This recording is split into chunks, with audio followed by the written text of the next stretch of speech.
But it's really cool because we're talking about like the future of VR when it comes to this, like laser tag in the future, stuff like that. Could be really interesting. But you know what's gonna be interesting right now is this match here as Team Gravity's taking on Floaters Unite as we kick things off on Dyson. Let's get straight to it. I'm curious to see if we're actually going to see a little bit more of the movement techniques coming into play this time around as well. Because we didn't see too much of that last time. The idea of actually using your teammates for the extra propulsion to get to where you need to be a little bit quicker. So hopefully some of that can actually shine through this time, Jason. And you're seeing, like, all these teams really respect this. You're seeing a completely different style for just the last match alone. There's been really no kills coming through. Yeah. Teams have been sitting very far back. Now they're going to rush to the point here to try to get the initial capture on it, which it looks like Gravity might be able to do as he's dodging away from a lot of these shots. Now, Floaters Unite, this is their chance to attack. Now that the other team has it, if they get any of these kills, the respawn's going to be massive as Flush Go over the high ground, gets dropped low HP. And look at this, using the daisy chain, the regrab to just completely rush down the opposing team. Dervil's going to fall, though. And Tutorial Bot is actually subbing in for Floaters Unite. He's going to be coming in to help get the elimination and help keep his team alive. That's a crazy different play style already coming through. Just in the few first It's more organized, seconds. right? Yeah. You can see how that was working there much nicer in terms of actually just having clean set fights. You know, using those players to have that early DPS actually coming through and just having the one player on the point. It was much, much nicer. I did like the attack, like the mini attack that happened. We saw like Flush Go got caught out, then two players just rushed in to try to back him up and get the kills on the high ground. But they just weren't able to hit those shots. But then here's the retake coming in at Team Gravity. They just completely wipe the floor, even though no one's really even using the floor here in this arena with Floaters Unite. And that's going to be them getting the control and building the percent. And they already have the lead still because the initial hold they did have from just sending that one player in to get the initial capture. Do you know why Anakin Skywalker hates this game? He does hate this game. Yeah, because the high ground. Yeah, I mean, we know how that works. You never want to play from the low ground because you're going to lose an arm or two and a couple of legs, which Spastic Crabs, luckily for them, don't have feet to lose, as I learned. They just have legs. Just legs. Yeah, they don't have feet. Just little stubs. Just stilts. That's a good, yeah, they're on stilts. Well, Why do they on need 8 of stilts. them? If humans can do it too, why do crabs need 8? Because there's more meat to eat. Yep, we actually added those legs just purely for the extra meat. Yeah. They actually have no use on a crab. They serve no purpose. But right now, there is definitely a purpose coming through. We are seeing that point being reclaimed. 70% now picked up. Look like they're in actually quite a dominant position overall. The firefights have actually been relatively hit or miss from either side, but I like how they're... going in their favor. Sorry to cut you off. I like how there's like 2 players like consistently sticking together. These 2 right here. I can't read their names off the top of or from really quickly here. I think it's Derbil and I think it's Ducky. They're just sticking together so they can use each other to just quickly rush someone down if someone gets caught out. And they just make these like really snap, quick millisecond decisions to force these fights. And I think it's completely catching Floaters Unite off guard. Is, you know, once someone gets low, they're like, all right, it's go time. Attack real quick, get that kill, then back off. And again, movement. We've been trying to really hammer this in and how important it is when it comes to Echo Arena and especially Echo Combat now as well. I think masters of movement definitely going to be the ones and the teams you have to look out for. Yeah.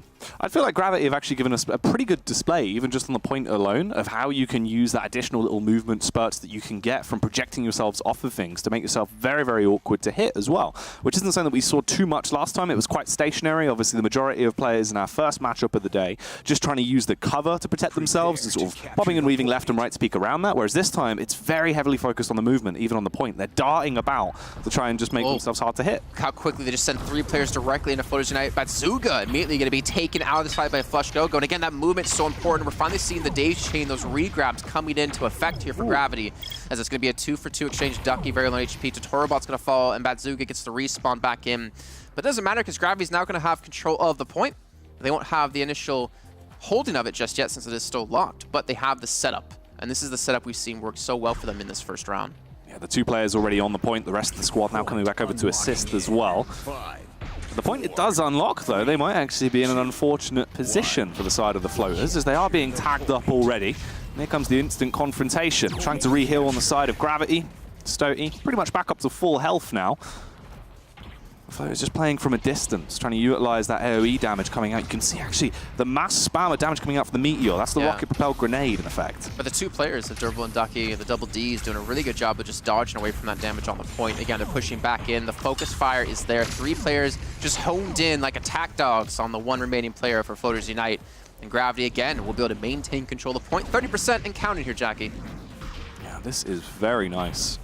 a decisive lead coming from the early game. Still just trying with the fight. Look at the speed there. That's what we were talking about. The extra propulsion you can get using these two-man squads. Maybe this is actually what we were leaning towards, right? We spoke about the idea of, are you going to be running sort of 3-1 comp or the 2-2? The 2-2 here, they can enter so quickly into fights, but back out in seconds as well. Look how fast they are compared to what we were seeing in the first matchup. And again, if you guys have never seen Echo Arena, when we get to that next week, which will be the game we'll be showing you, you'll see how insanely fast people can go in this game. If you can do things properly, if you're able to re-grab off each other, then you see how quickly they're catching off guard. Now a little flank coming in as well. He's going to get caught off guard, trying to use the terrain to his advantage, trying to hop around, uses the phase shift. So we have finally been able to see that being used so far in the game. Looks like he will be able to back off as well to his team, and they should be able to heal him back up to get ready for the next fight.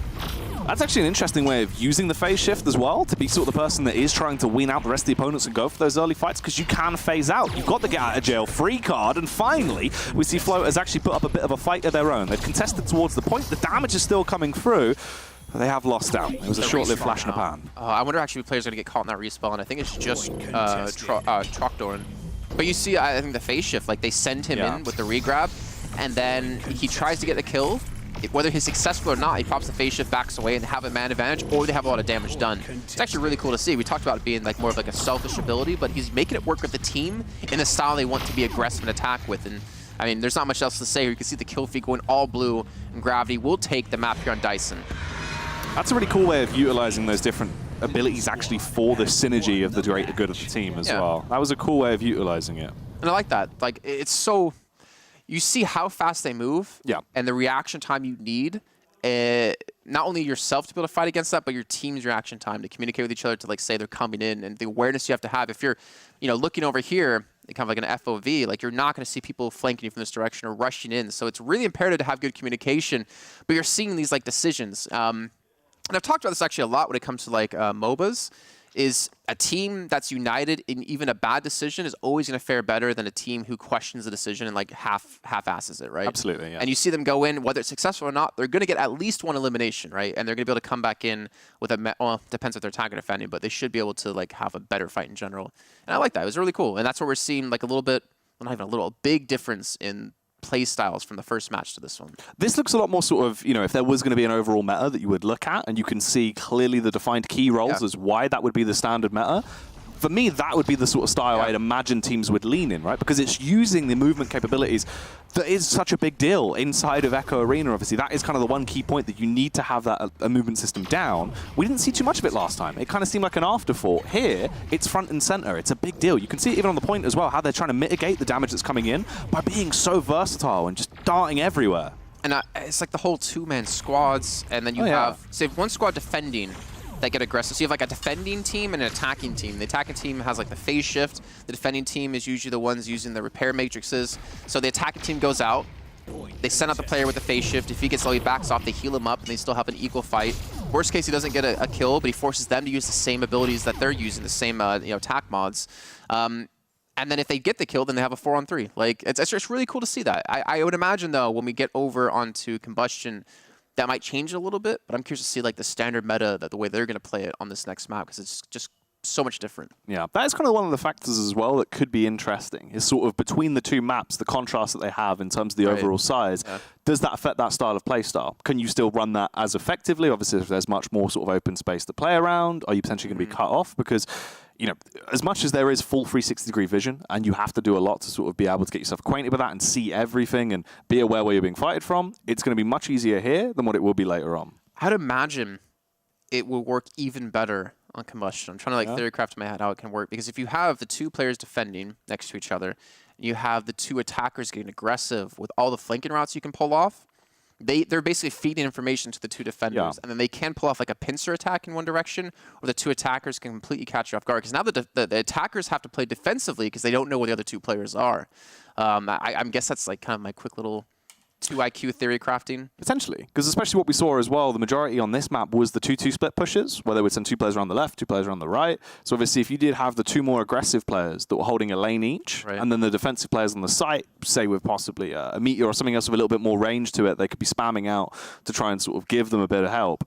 As long as you could project yourself back towards that site, especially what we saw with the phase shift, you could get away, but be enough of a nuisance that you possibly force them to use a repair matrix or any kind of ability that could work as a cooldown to help them later to take the point. Yeah. before they're even there. I'm wondering if, like, I don't know how organized they're going to be with those attacks. Again, I think communication is like really massive. We're just waiting for I think all players to get into lobby to get ready so we can start. I think Flush Gogo was saying that there's some issues, something acting up right now, but we should be getting into this in a moment's time. We still have. So I got information that we did have one team forfeit the North American match that we're going to have next. Not next, actually, in about a couple hours. So from what I heard, Cognitive Deficiency have forfeit against Ignite. It's a little bit sad to not see Lemming and Powder playing together because they're like two of the best players in the Echo universe, in the Echo world. But we still have Kangarillas up against V Respawn as the match after that, or I think the only match in North America. But while we do get things set up here, we get the lobby sorted, all the players in and ready to go. We're going to head to a short break. We do apologize, but when we come back, we'll be kicking off here potentially our final map here of the night for the European VR League for Echo Combat.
Picked a fight with the Sorcerer Supreme. You wanted it, you got it. That one's for the bugle. This is awesome!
Welcome back, everyone, to Season 3 of the VR League. I'm Jason Kapp, and he's Jackie, and we're almost underway here with our second map here of our second match, I guess technically our final match of our European Echo combat action. Then we'll be kicking off with some Onward with Blue and Banks, I think his name is. Isn't it Banks? Might be. Banjo? I can think of another B word I would want to call him. Bongo? Basic. No, it would be Banks and Blue bringing you the double B group. The double J's, the double B's. Oh, there you go. Hey. The duos make sense. That's you were wondering why the duos were this way. Now, yeah, it totally makes sense. So we bring you the Onward NA action, then followed up after that will be some Echo Combat NA action as well. But we do have this match almost ready to go. We'll be heading over onto Combustion, our second map, as it looked like Gravity just had Floaters Unite's number hands down on map 1. Yeah, they're a little more like sinkers in that one, because they were just going down.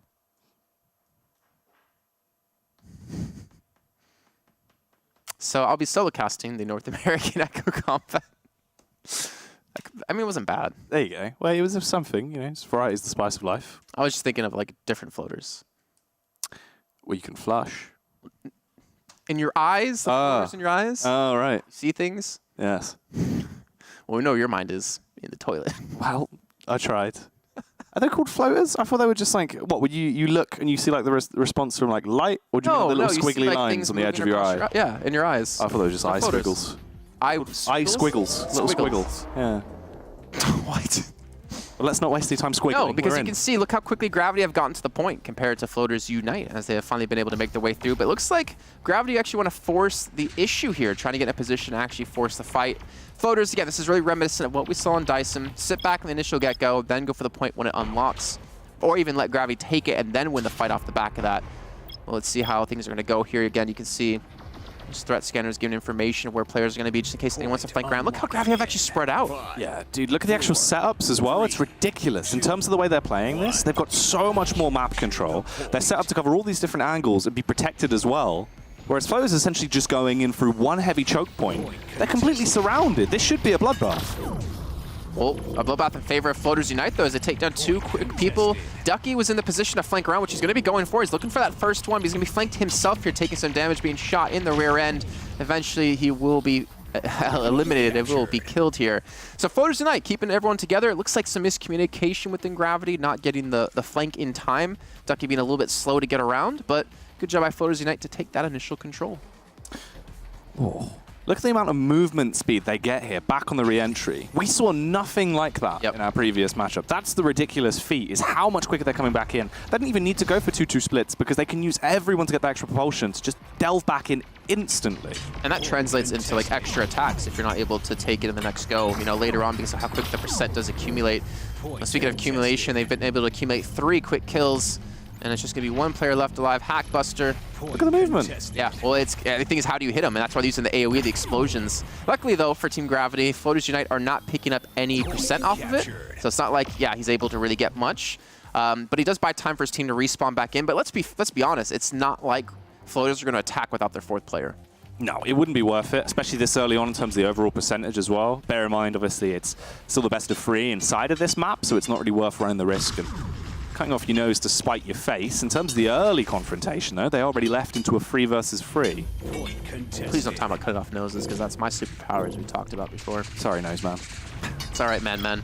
So it's going to be 4 players ready to go. Again, Team Gravity able to play the defense here, which is going to should favor them technically because of the terrain they have to fight. And you look at the attackers, they're out in the open. And now we see the push coming in, trying to catch out Stody, trying to actually take him out of this fight before he even has a chance. All 4 players trying to rush this one down. A 1v1 breaking down in the backside of that as well. I believe that was Flush Gogo able to take down Tutorial Bot in a fight towards the southeast, but it looks like he lost out on the rest of his players, and Floaters will get the point. There we go. 41% to the 57 that Team Gravity have already accumulated. Oh, hello. A couple of meteors from long range. He's actually keeping them very much on their toes. This could be a couple of eliminations here if he plays his cards right. Going to be instead opting to back off and just really keep them hunting him. He's wasting so much time. His squad have now regrouped up as well. Bit of a heal back off the proximity heal coming in. This could be tasty, Jason. I think we're seeing a lot of players here at the higher level really rely on the Meteor, the AoE splash damage, because of how hard it is to hit people with how quick you can move off the terrain, even though how tired your arms must get from that. But we're seeing, like, really the emphasis out of Flush Gogo there as well. The Meteors alone able to just get so much splash damage out. able to pull back a couple of players, keep them low in HP for the rest of Gravity to reinforce and get back towards the point. And now Floaters, they're going to have to go on the attack, and this is basically their last try. But look at that. All 4 players didn't wait. They're all spread out now. They actually get caught off. Number 27, Batsuga is going to fall from this one. He should eventually fall from this one because he's in like a 1v3, but he's bought time. Yeah, that's a 4-on-1 overwhelming fight on the point, though. Now brought down just back into a 2 versus 2 as the eliminations are racking up on either side. All the bots are hitting the DECK, and this one is going to be a bit of a struggle. I actually took a second. I was like, what is he spelling? Deck. Yeah, I got there. I got there. I can spell. Those men can spell. And who can also spell a victory here for Gravity as they take the first round and now are 1 round away from closing out this series in a quick 2-0 fashion. It's actually quite interesting as well, as you touched on with the Meteor, the fact that the Arsenals we're seeing these teams using compared to what we saw previously is vastly different. The Comet was coming out quite a lot. We were seeing those long-range sniper shots that were really chunking off health. That would not work between these 2 squads purely because of how fast they're darting around, right? I wonder if there's a skill gap, though, or a skill ceiling that you can hit, where if you're that good at aiming, then it doesn't matter. Then, like, you still can. But I feel like it's generally safer to go for the AoE damage because you're more likely to hit it, and it's more consistent damage, where if you shoot, you miss. Actually, you can see, again, you can see our Spectres even trying to keep up with the speed. They're able to launch out of those tubes. Looks like Floaters took a little bit of extra time here, but again, all sticking together. Able to push around. Actually going to swing around wide here. I don't know if they're going to be spotted. They are going to be spotted, but with how quick they can move, they could potentially get around behind them before they even have a chance to respawn. No one's looking behind. This could be a very lovely opening fight. Potentially glorious stuff just on the cusp. But the damage isn't looking too fantastic. They're going to have to pop that heal, try and get their health back up as they fully commit to this delving in. There is one elimination coming through from either side. Hackbuster nearly wiped out. Finally, they do start to gain control of things, completely overhauling this one. Yeah, they're going to have it. Good job by Stodia there to pick up, I believe that was 3 kills on that attack. But again, we're seeing like differences in strategies. This time they flank around trying to be unnoticed. I would have liked to have seen almost like a force field being used, like throw that first player ahead, put the force field down so everyone else can transition without taking too much damage onto the point. But again, those repair matrices really coming up big. Yeah. You can see that is definitely the biggest staple. The repair matrix is the one that obviously the majority of players are going to want to try and run. This is the little hunting squads once again into effect, where you lose 1 player back towards the site. Devil is just going to stand there and hold it. The rest of the squad will bombard in and try and cause as much chaos as physically possible, and they're doing a pretty good job of that. Okay, I mean, it seems to be thriving in the chaos. And again, it seems like Gravity are always the ones attacking. Whether they're defending or they're attacking themselves, they're always the one forcing the issue, right? They're forcing the fight and forcing Floaters Unite to respond defensively. And generally, that works across like any FPS game. When you're attacking, when you're the one, you know, fighting in the situation you want to and forcing it, you're going to win most of those fights. I would like to see almost Floaters get a little bit more aggressive. Like when we saw on Dyson, Gravity on the point, they would keep 2 people, have like a 2-2 split, then get aggressive and fight. I would have liked to have seen Floaters do that. But then again, they don't have control of the point, and they're 20% away from being sent to an L in their loss column. Yeah, this might actually be their final fight as well, because we've seen how slow they've been to respond. They're actually left completely staggered with only 1 man alive. He's going to delve back towards the site, try and gain control, but he has no abilities to actually give him that extra time. Couldn't pop a phase shift and roam around to be a nuisance. Instead now, it has to be a constant stream of players re-aggressing Jason. Hackbuster will get there. He'll prevent, he gets that nice little woo as he buys some time here, trying to just dodge around this pillar here, trying to take as little damage as he possibly can. Flush go almost actually gets dropped. You can see Batsuga being healed up constantly. Hackbuster as well has dropped below half HP, but eventually killed off. Stody again picking up a double. Ducky's going to come in for the 3rd, and the 4th most surely will be coming in a few seconds as Doran will fall, and Team Gravity will take the victory and get their first win here today.